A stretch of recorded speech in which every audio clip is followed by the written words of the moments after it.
तो हेलो बच्चों, आज हम शुरू करते हैं 9th क्लास का chapter 3 atoms and molecule.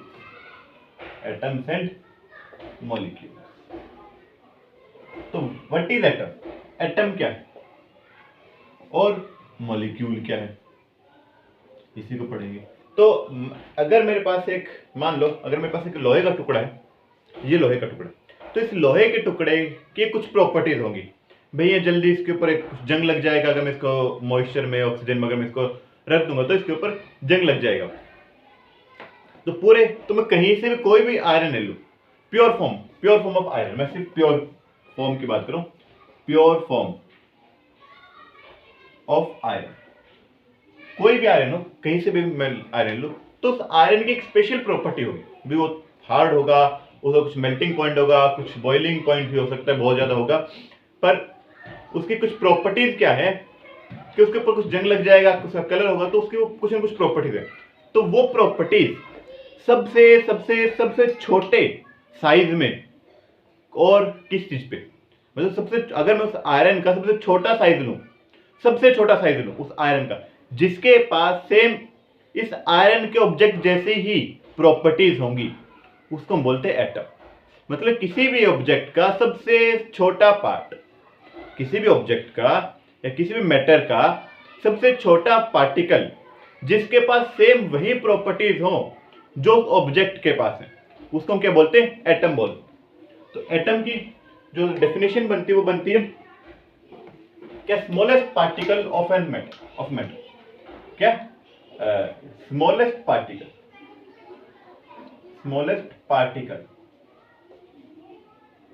Particle of matter, किसी भी मैटर का सबसे छोटा पार्टिकल जिसके पास सेम प्रॉपर्टीज होंगी, ये हमारे क्या? एटम। मॉलिक्यूल क्या होगा भाई? ये जो एटम्स हैं, 2 एटम है, 3 एटम है, 4 एटम, अलग अलग मैटर के या सेम मैटर के अलग अलग एटम्स कंबाइन होंगे केमिकली। वो अगर कंबाइन होते, केमिकली कैसे कंबाइन, तो उसको आगे इसी चैप्टर में, अगले चैप्टर में हम उसको पढ़ेंगे। तो अगर कुछ एटम्स हैं एक ही मैटर के, सेम मैटर के हों या अलग अलग मैटर के हों, एटम्स कंबाइन होना, एटम्स अगर कंबाइन होते हैं उसे एक ग्रुप बनेगा, 2 4 5 6 जितने भी एटम्स का एक ग्रुप बनेगा, उसको बोलते हैं मॉलिक्यूल। तो मॉलिक्यूल को हम क्या बोल सकते हैं? मॉलिक्यूल क्या होगा? अ ग्रुप ऑफ एटम्स। क्या सिर्फ यही डेफिनेशन है एटम्स के और मॉलिक्यूल के? नहीं, मॉलिक्यूल की डेफिनेशन और भी आएंगी। Molecule a group of atoms जो कि केमिकली बॉन्डेड है, विच इज केमिकली बॉन्डेड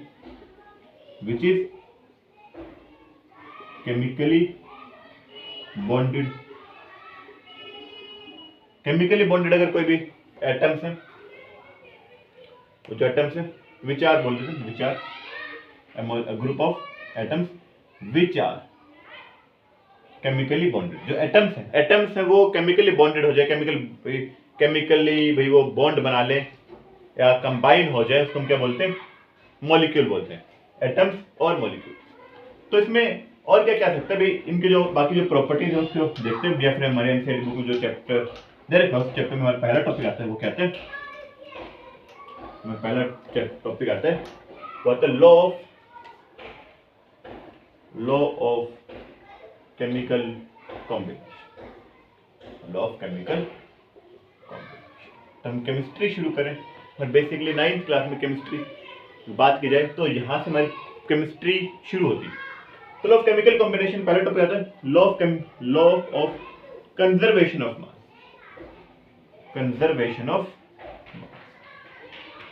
तो law of conservation of mass, ये जो कंजर्वेशन ऑफ मास की अगर मैं डेफिनेशन में बात करूं, जो मास है वो कंजर्व है, मास है वो पूरे किसी भी केमिकल रिएक्शन क्या रहती है, तो उसके लिए हम बात करते हैं, हम पढ़ेंगे क्या? एक केमिकल रिएक्शन। ये केमिकल रिएक्शन कोई भी केमिकल रिएक्शन होती है जैसे, और केमिकल रिएक्शन होता है कि भाई एक तो रिएक्टेंट रहते हैं और प्रोडक्ट। मतलब एक चीज से एक नई चीज बनना, एक पुरानी चीज से कोई भी नई चीज बनना, दूध से दही बनना, लोहे को जंग लगना, पेपर का जलना, ये सब क्या है? ये केमिकल रिएक्शन है जो आप अपने आसपास देखते हैं। तो पहले वो रिएक्टेंट था, रिएक्टेंट से क्या बन गया? प्रोडक्ट बन गया। तो रिएक्टेंट और प्रोडक्ट हमारी है। तो लॉ ऑफ कंजर्वेशन मास में कह रहे थे कि किसी भी केमिकल रिएक्शन में किसी भी केमिकल रिएक्शन में जो टोटल मास होगा रिएक्टेंट का, वही मास टोटल मास और प्रोडक्ट का वो इक्वल होंगे। रिएक्टेंट का मास, रिएक्टेंट का टोटल मास और प्रोडक्ट का टोटल मास वो इक्वल होंगे किसी भी केमिकल रिएक्शन में। That is conservation of mass या law of conservation of mass. इसको बोलेंगे क्या? Total mass of reactant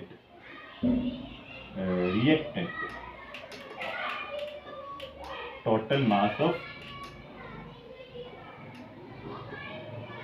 reactant during a chemical reaction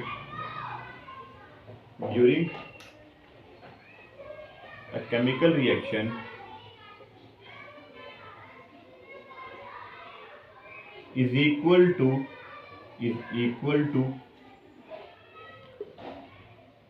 total mass of product। मतलब क्या है कि भाई मुझे चाय बनानी है, अगर चाय बनाता हूँ, चाय में मैंने क्या किया 30 ग्राम पानी लिया, 5 ग्राम चीनी ली, 2 ग्राम चाय पत्ती ली, तो मेरी जो चाय बनी वो कितनी बनेगी? 37 ग्राम। नहीं चाय भाई, ये मैंने पानी लिया, वाटर लिया, दूध नहीं डाला चाय में, और ये क्या ली? चीनी ली, ये चाय पत्ती ली, तो मेरी जो चाय बनेगी, जो मेरी बनेगी वो बनेगी 37 ग्राम। इनको ऐड करके तो ये क्या? कंजर्वेशन मास, मतलब total mass of reactant is equal to total mass of product.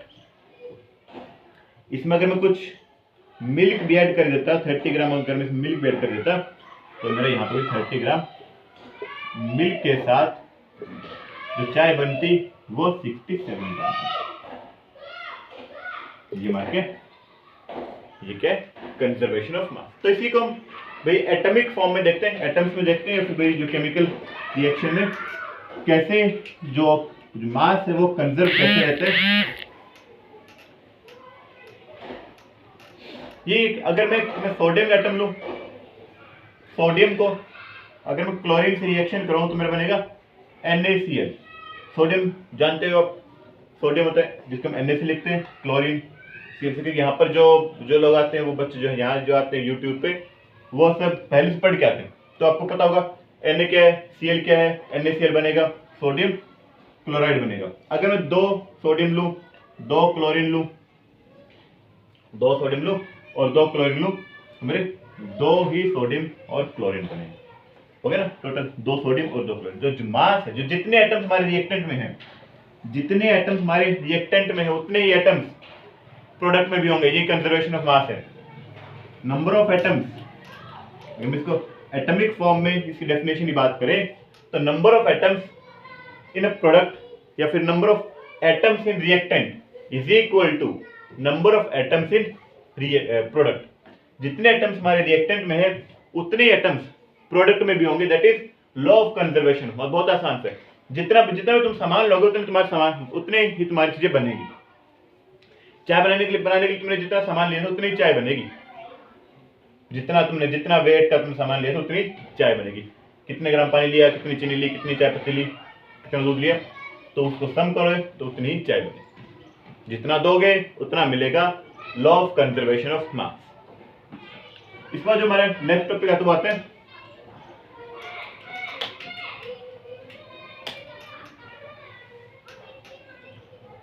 तो law of constant proportion. Law of constant proportion, इसका मतलब क्या है? लॉ ऑफ कांस्टेंट प्रोपोर्शन का मतलब क्या है कि चाय हमारे लॉ ऑफ कांस्टेंट प्रोपोर्शन में नहीं आती। चाय में तुम अपनी इच्छा से चाय पत्ती ज्यादा डाल दो, चीनी कम डाल दो, दूध ज्यादा डाल सकते हो, अलग अलग हो सकते हैं, पर बनेगी तो चाय। तुमने तू ज्यादा भी डाल दिया तो भी वो चाय बनेगी। चीनी नहीं डाली या थोड़ी कम डाली, बहुत ज्यादा डाल दी, तो चाय ही बनेगी। चाय नहीं, लेकिन हाँ कुछ हमारे पास ऐसे केमिकल्स हैं या कुछ चीजें ऐसी बनती जो एक कांस्टेंट प्रोपोर्शन में ही बनती है। जैसे हम वाटर की बात करते हैं, वाटर में कहाँ कहाँ से, वाटर के हमारे पास अलग अलग सोर्स हो सकते हैं। वाटर में रेन से मिल सकता है, वाटर में रिवर से मिल सकता है, वाटर में सी से मिल सकता है, और वाटर में ग्राउंड से मिलता है, अंडरग्राउंड वाटर होता है, और भी वाटर में कहाँ से मिलता है, गंदे नाले से भी मिलता है। कहीं से भी तुम पानी निकालो। पानी, अगर मैं बात करूँ सिर्फ वाटर की, प्योर वाटर की बात की जाए तो प्योर वाटर का हर वाटर का केमिकल फॉर्मूला है H2O। पानी H2O ही होता है, चाहे कहीं से भी निकाल लो, पानी H2O ही होगा। और H2O पानी यहां से निकालो, यहां से निकालो, यहां से निकालो, या फिर यहां से निकालो, तो हर पानी में 2 हाइड्रोजन के एटम होंगे और 1 ऑक्सीजन का एटम होगा। मतलब ये है क्या, अगर हमने रेन वाटर लिया, सिर्फ वाटर की बात की जा रही, अगर वाटर में कुछ और भी सॉल्ट डिजोल्व है उनकी बात नहीं करें, हम सिर्फ वाटर की बात करें। अगर हमने रेन वाटर लिया, रिवर वाटर लिया, सी वाटर लिया, ग्राउंड वाटर लिया, कोई भी हम पानी लें, अगर सारे वाटर हम सैंपल लेते, ये भी 9 ग्राम लिया, ये भी 9 ग्राम लिया, ये भी 9 ग्राम लिया, ये भी 9 ग्राम लिया, अगर सारे वाटर में 9 ग्राम ले लो, तो हर वाटर में क्या होगा कि वो उसमें 1 ग्राम तो हाइड्रोजन होगा और 8 ग्राम ऑक्सीजन होगा। पानी चाहे कहीं से भी लो, ये कांस्टेंट है, ये प्रोपोर्शन फिक्स है कि पानी में अगर 9 ग्राम पानी हमने लिया है, 9 ग्राम पानी में ये फिक्स है कि 1 ग्राम हाइड्रोजन ही होगा और 8 ग्राम ऑक्सीजन होगा। ये हमेशा फिक्स रहता है, ये हमारा क्या है, लॉ ऑफ कांस्टेंट प्रोपोर्शन। तुम कहीं कुछ भी ले लो, अगर मैं कोई दूसरा एग्जांपल भी लूं, अमोनिया NH3, तो अगर मैं 17 ग्राम अमोनिया लेता हूं, मेरे पास अमोनिया 17 ग्राम अमोनिया है, तो उसमें क्या होगा, 3 ग्राम तो हाइड्रोजन होगा और 14 ग्राम नाइट्रोजन होगा। ये फिक्स, ये हमेशा फिक्स रहता है कि हम कुछ भी ले, अमोनिया लिया 17 ग्राम, अगर मैं अमोनिया 17 ग्राम लेता हूं, 17 ग्राम में 3 ग्राम हाइड्रोजन, 14 ग्राम नाइट्रोजन। अगर मैं इसको चेंज करूं, मैं इसको 34 ग्राम भी ले लेता हूं, 34 में ये 17 और 34 को ले लो, ताकि मेरी वैल्यूज है वो होल नंबर में है, फ्रैक्शन में वैल्यू ना है। इसलिए मैंने ये पहले 17 ग्राम लिया, फिर 14 ग्राम लिया, तो 17 ग्राम लिया, अब 34 ग्राम ले रहा हूं। अगर मैंने ये लिया तो इसमें 6 ग्राम मेरा हाइड्रोजन होगा और 28 ग्राम नाइट्रोजन होगा।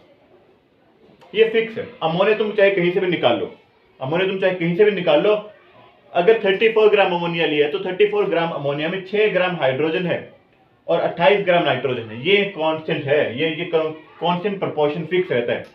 पानी में हम चाहे कहीं से निकाल लें, हर पानी में अगर तुमने पानी को 9 ग्राम लेते हो, तुम पानी 9 ग्राम लिया, तो 9 ग्राम पानी में 1 ग्राम हमेशा हाइड्रोजन होगी और 8 ग्राम ऑक्सीजन होगी। ये चाय वाला नहीं, तुमने कितनी भी तुम चाय डाल दो, दूध भी 1 कप चाय लिया, 1 कप चाय में ज्यादा दूध है कम दूध है, ये वो चीज नहीं है, ये बिल्कुल फिक्स रहता है, कुछ भी ले लो। ये था चैप्टर 3 का एटम्स एंड मॉलिक्यूल का पहला topic, law of chemical combination. इसे आने वाली वीडियोस में हम और भी टॉपिक की बात करेंगे। आज के लिए इतना ही था, बाकी हम नेक्स्ट वीडियो में पढ़ेंगे।